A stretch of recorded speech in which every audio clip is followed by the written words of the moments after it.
Hey, what's going on, everybody? It's Mr. Bliss. This video is going to be about the nature of science.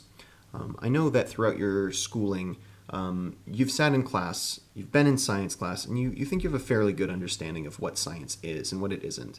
I know that when you think about studying volcanoes, or if you picture the periodic table of elements or classifying living animals or plants into categories, you know that's science. But in this video, we're going to break things down a little bit more. We're going to talk about what science is, what it isn't, what it can do, and then also the limits of science. So to start off, what we're going to do is we're going to define science as two things.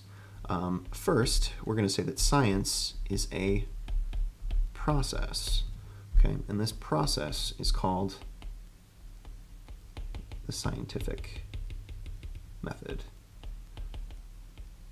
And using this process, you can figure out what is true about the natural world. We're going to get back to that in a little bit, but I just wanted to highlight this right now, that science is two things. It is first and foremost a process of finding out what's true about the natural world, and it is also a body of knowledge. That is gleaned from that process. So you'll often hear people say that according to science, blah, blah, blah, blah, blah. Well, what that means is that by conducting experiments using the scientific method, we've added collectively to this body of knowledge over time. And what's unique about that body of knowledge is that it's constantly being reassessed. It's constantly being tested, reevaluated, and updated to figure out what is true about the natural world. So where did science come from? You know that people have been asking questions for as long as language existed. So imagine, if you will, people looking up into the night sky, and they were asking questions about the stars or asking questions about the moon. Well, other people came up with explanations for what that may be. So I have this man here who's explaining that, you know, the Big Dipper is a giant bear with a tail, the origins of Ursa Major. Or, you know, where do these natural phenomena come from? Perhaps there's a god on top of this mountain that throws lightning bolts, you know, Zeus. But these were our first kind of attempts at explaining the natural world. And that, for a long time, was natural philosophy. That's what it was known as, is speculations about what is true about the natural world. But that phrase, natural philosophy, comes from, of course, the ancient Greeks. Ancient Greeks, everything always comes back to them. So this is the famous School of Athens painting, or a terrible rendition of it. And what you'll notice is that Aristotle and Plato here are holding books, because they had the notion to write things down. The ancient Greeks wrote things down on papers that lasted, and that's why they're still referenced as some of our earliest explanations for things. You know, Aristotle is credited for the first biological taxonomy for grouping living things. He's known as the father of biology. Democritus was the first person to hypothesize an atom as being an indivisible substance. And yeah, it's possible that other people prior to these men came up with the same ideas, but we credit these individual Greeks because they had the idea to write them down. So again, this was the idea of philosophy and natural philosophy, but at the time it was still rooted really heavily in the supernatural, in the spiritual, in the mythical, for thousands of years, in fact. Even Sir Isaac Newton, was an avid alchemist. He believed that there was a spiritual aspect to chemistry, which it wasn't known as chemistry at the time. You know, he tried to turn lead into gold. He tried to find everlasting life potions, the sorcerer's stone, all of those sorts of things. Until there was this guy named Francis Bacon, Sir Francis Bacon. He was an English politician, and he was a natural philosopher, but he came up with a plan for natural philosophy. He said that in order to do the world justice, in order to make England better, it should follow 4 rules. One, philosophy should be utilitarian. It should be used to help make the world a better place, and to help everybody succeed in the future. It should be progressive. It should be secular. So gone were the days of mysticism within natural philosophy. And 4, it should be collaborative. And this was really the basis for which all science for the future went. If you've ever heard the phrase knowledge is power, that came from this guy, from Francis Bacon. Apologize for my handwriting. That's really bad. Bacon. He believed that knowledge was power. He believed that by rooting this philosophy in utilitarian practices to make the world a better place, he would improve England, and that would improve the quality of life for all people. So he had this saying, which was nullius in verba. It's Latin, and it ends up meaning on no one's word, which just means that he wanted science to be rooted in the idea of skepticism.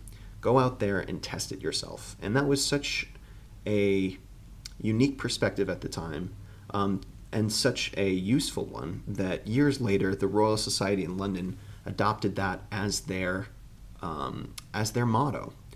This is where Robert Hooke, Isaac Newton, Robert Boyle, Gottfried Leibniz, they all got together and they tested these scientific ideas of the time. And these were our first scientists that we look at with acclaim, who really changed the way that we found out about truth in the natural world through this process of going through and testing our claims. So, with that said, what we're going to do is we're going to talk about the scientific method. And I'm going to give you an example. Let's say that I notice that I have a plant in my window, and let's do this. And it's not growing well, right? It's got some spots on it, and it's just not doing well. That is actually going to be, here's my light, that's going to be an observation about our natural world. That's going to be our first step in the scientific method. Observation. Okay?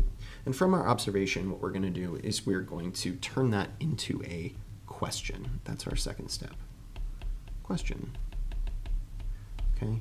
Why isn't this plant growing well? From there, I'm going to do a little bit of research. I'm going to figure out a little bit about this species of plant. And then I'm going to come up with an educated guess about this plant as to why it's not growing well. And this educated guess is my hypothesis. And I usually like to write my hypotheses as an if, then, because statement. So for instance, if I put this plant in a higher light source area, then it will grow well, because light is necessary for the plant to power photosynthesis and to produce more sugars, etc., etc. That's my hypothesis. From there, I have to design an experiment.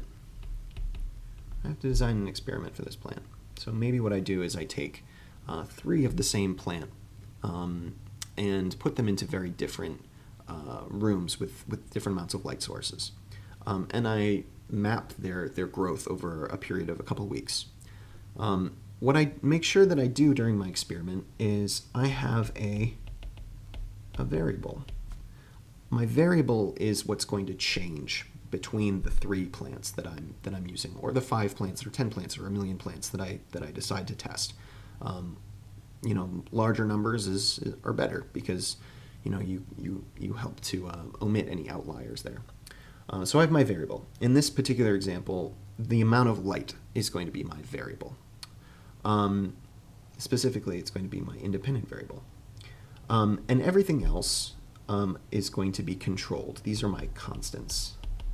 Okay, everything else should be the same between the many plants. So, for example, the species of plant, the type of soil that the plant has, how much water they get, when they get watered, all kinds of things.